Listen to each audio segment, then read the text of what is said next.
આપણે જે શીતળામાનું જે મંદિર ખારામાં આવેલ છે અને લગભગ વર્ષોથી પરંપરા શીતળામાનું એક પરંપરા છે.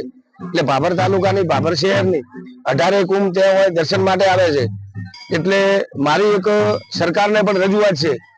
ગુજરાતના મુખ્યમંત્રી રૂપાણી સાહેબ આવ્યા ને તાણે લગભગ રજૂઆત કરી હતી રજનીભાઈ શાહે અને હીરા વાલચને કે ભાઈ તમે અમને એક અહીંથી 5 કિલોમીટરનો રોડ છે ને રોડ તમે આપો.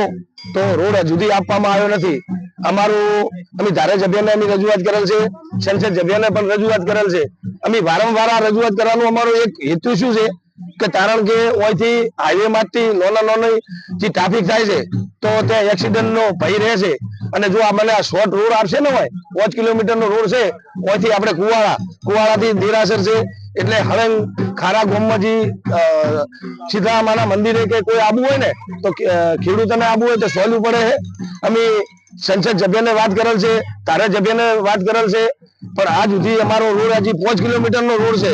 અમુક તો ધારાસભ્ય કે સંસદ સભ્ય મોહલ્લું કાઢતા હોય કે નગરપાલિકામાં અમારો ઠેરાવ લેતા ને વિકાસ નથી કરતા, તો આ ખારા આવે છે તાલુકામાં આવે છે તો અમને તાત્કાલિક રોડ બનાવે તો અમારી રજૂઆત છે.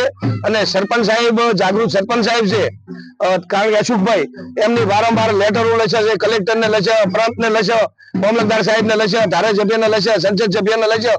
અરે કોઈ વ્યક્તિ આ રોડ માટે અમે બાકી નથી રાખ્યું.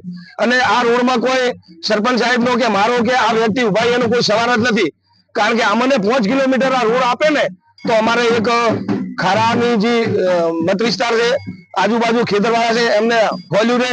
સરકારને મારી વિનંતી છે, ધારાસભ્યને મારી વિનંતી છે કે અમને તમે મારી હાથ જોડીને વિનંતી છે કે અમે 10 વર્ષથી આ રોડ માંગે છે. હાથ જોડીને વિનંતી કરું છું કે તમે અમને રોડ આપો. રોડ નહીં આપો તો તમે અમને તમે ઘેરાવો કરજો મીડિયા દ્વારા. કેટલું ટ્રાફિક થાય છે, ટ્રાફિક નું સોલ્યુશન થઈ જાય, એક્સિડન્ટ પણ ના થાય. અને સરકારને ભારતીય જનતા પાર્ટીની પણ સરકારને, મુખ્યમંત્રીને અને ઓયના લોકલાડીલા હતા ભાજપના ધારાસભ્ય સ્વરૂપજીને મારી વિનંતી છે અને જ્ઞાનીબેન ઠાકોરને સંસદ સભ્યને વિનંતી છે કે તાત્કાલિક અમને આ રોડ આપો એવી મારી વિનંતી છે.